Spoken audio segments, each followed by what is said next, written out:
일본에서는 부모가 성교육.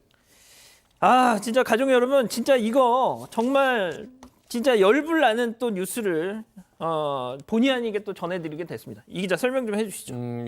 이 사건 어제 이제 사건반장 가족회의에서도 잠시 다뤘었는데 이거 체크 포인트 무슨 말인지 저도 모르겠습니다. 대체 무슨 근거로 그리고 뭐 어떤 이유로 이런 말을 하는지 잘 모르겠는데 친딸에게 정말 몹쓸 짓을 벌인 아버지라고도 부르기 싫은 그 아버지에 대한 이야기입니다. 지난 2019년 5월에 해당 남성은 자신의 집에서 친딸을 상대로 첫 번째 범죄를 저질렀습니다. 그 범죄를 저지른 이후에도 계속해서 딸에게 집착을 했고요. 당시 이 딸 10대였습니다.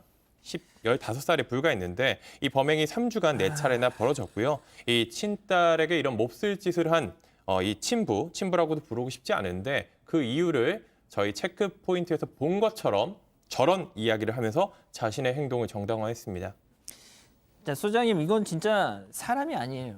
예, 이거는 진짜 이겁니다. 그러니까 아버지란 인간이 이런 짓을 하면서 아이한테, 자기 딸 아이한테, 야, 일본에서는 부모가 다 이렇게 하는 거야 하면서 이 짓을 했다는 거 아니에요? 그러니까요. 굉장히 좀 화가 나요.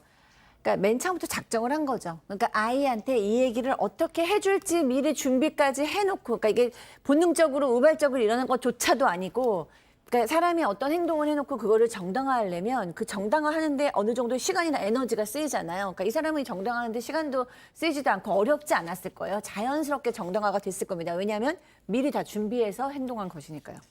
양 변호사님, 진짜 이런 거 어떻게 해야 됩니까? 이런 인간은? 이럴 때는 제가 그러니까 법 적용을 한다라는 것 자체가 기본적으로 범죄인들조차도 최소한의 합리성을 가진 인간이라는 걸 전제로 해서 우리가 형사처벌을 하고 벌을 주는 그렇죠. 거거든요. 이런 사람이면 교화가 가능할까? 응분의 대가를 치른다고 해서 사람이 달라질 수 있을까? 이럴 때는 저도 참 법적으로도 회의가 들어요. 법이라는 것 자체가 다룰 수 없는 존재가 아닌가 하는 그런 회의가 들어요. 자, 그런데 말이죠. 이 아버지란 인간이 말이죠. 딸한테 그 짓을 해놓고도 그걸 또 면피하겠다고 자신의 그 범죄를 딸이 당시 사귀고 있던 남자친구한테 뒤집어 씌우게 했다는 거 아닙니까? 네, 맞습니다. 이 비슷한 취지인데요. 일단 딸에게 만나는 남자가 있다는 사실 알게 되고 격분을 했습니다. 그리고 집착을 시작했고요. 딸과 함께 있던 남자친구를 발견한 뒤에 무차별적인 폭력도 저질렀다라고 합니다. 그 이후에 딸을 시켜서 남자친구에게 성폭행을 당했다고 신고하라고 강요를 했습니다. 무고를 시킨 거죠.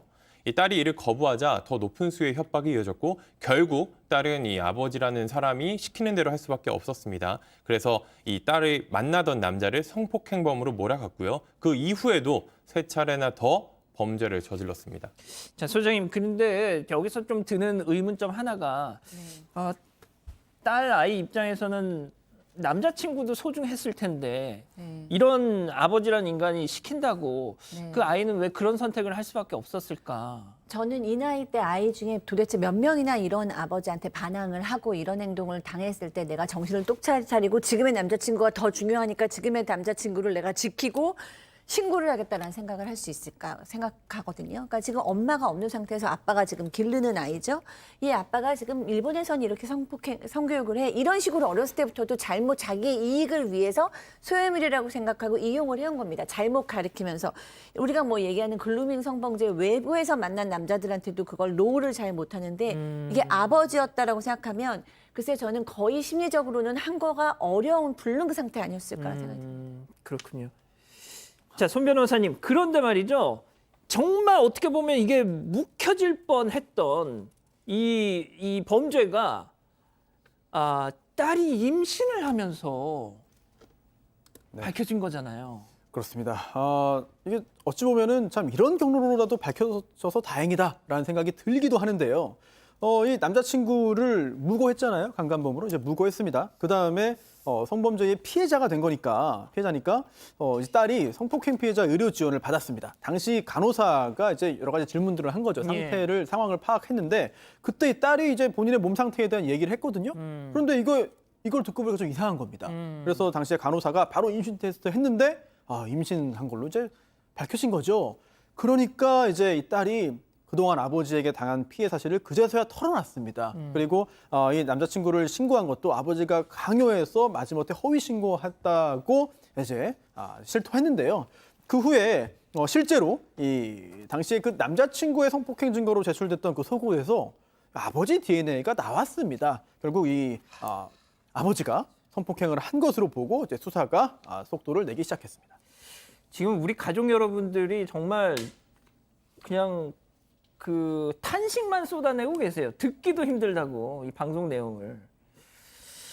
자, 그런데 말이죠.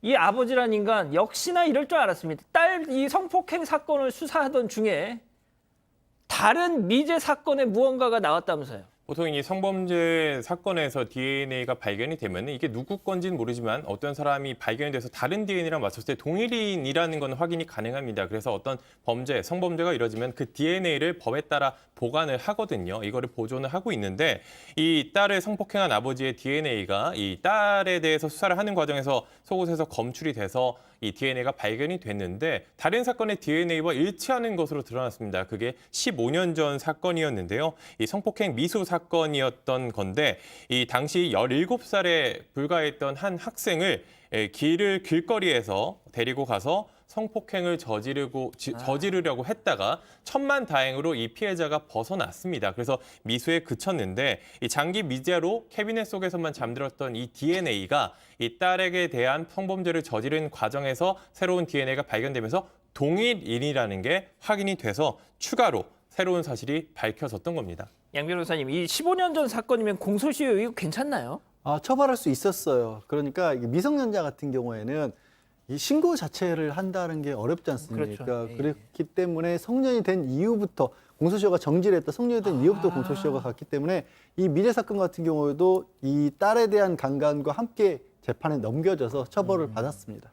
자, 손 변호사님, 그래서 이 인간 같지도 않은 인간 1심 법원은 어떤 판단을 했습니까? 네, 당연히 이제 그 유죄 판결을 내렸고요. 징역 12년형을 선고했습니다. 판결문에 굉장히 좀 주목할 만한 부분이 있어요. 피고인의 무고 교사 범죄 행위로 인해서 이 추악한 성폭력 범죄가 모두 드러났다는 점은 아이러니다라는 말을 했고요. 그리고 또 이 피고인 신부를 강하게 이제 질타하는데요. 지극히 폐륜적이다. 죄질이 극히 불량하다. 범행 수법이 너무나 대담하고 극악하다는 표현들을 썼습니다. 자, 너무나 극악하고 진짜 이건 폐륜이고 사람도 아니다라고 재판부가 이렇게까지 얘기하는데 양 변호사님, 징역 12년이에요.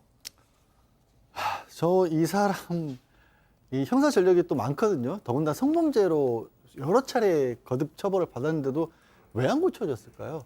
그러니까 지금도 성범죄와 관련된 부분에 있어서는 과거보다 제가 진짜 처음 변호사 생활을 시작했다는 10여 년 전보다 비교를 하면 많이 강해졌다고 하지만 누차례 반복된 경우에 있어서마저도 그냥 12년 정도 1심에서 선고를 받았다고 하면 이 사람의 나이라든가 성향이 비춰봤었을 때는 비슷한 범죄를 저지르지 말라는 보장이 저는 없어 보여요. 개선이 한 번도 안... 13년째 어떻게 할 거예요, 그럼? 12년 살고 나와가지고. 그러니까 네? 친딸마저도 성범죄의 대상으로 삼았던 사람이란 걸 생각해 보면 저도 무조건 뭐 강하게 처벌한다는 것을 늘 찬성하는 입장은 아니지만 이런 경우는 너무 낮아 보여요, 솔직히. 자, 더 황당한 건 이 이자가 이거 양형이 부당하다. 난 솔직히 재범 위험이 없다 이러면서 항소를 했다는 거 아닙니까? 아무튼 뭐 쭉쭉쭉쭉 가가지고 항소심 재판부의 판단은 또 어떻게 나왔습니까, 그럼? 네, 항소심에서는 이제 그 피고인은 뭐 상습적이지 않았다라고 주장했습니다만 뭐 상습성 인정된다라고 봤고요. 또 전자발찌 관련해 가지고 또 재범의 위험성도 없다라고 주장했습니다만 재범 위험성 있다라고 봤습니다. 결국 항소심에서 상습성과 재범 위험성 인정했고요. 대법원에서까지 유지됐습니다. 자, 하지만 징역도 11년 6개월. 오히려 6개월이 줄었어요, 이거 보니까. 참 이거는 제가 두 변호사님께 여쭙지 않겠습니다. 소장님, 지난주에도 소장님이 친족 간에 특히 이런 의부나 이런 친아버지한테 당하는 그런 건수가 성폭행 건수가 되게 많다고 말씀해 주셨잖아요. 네, 그랬죠.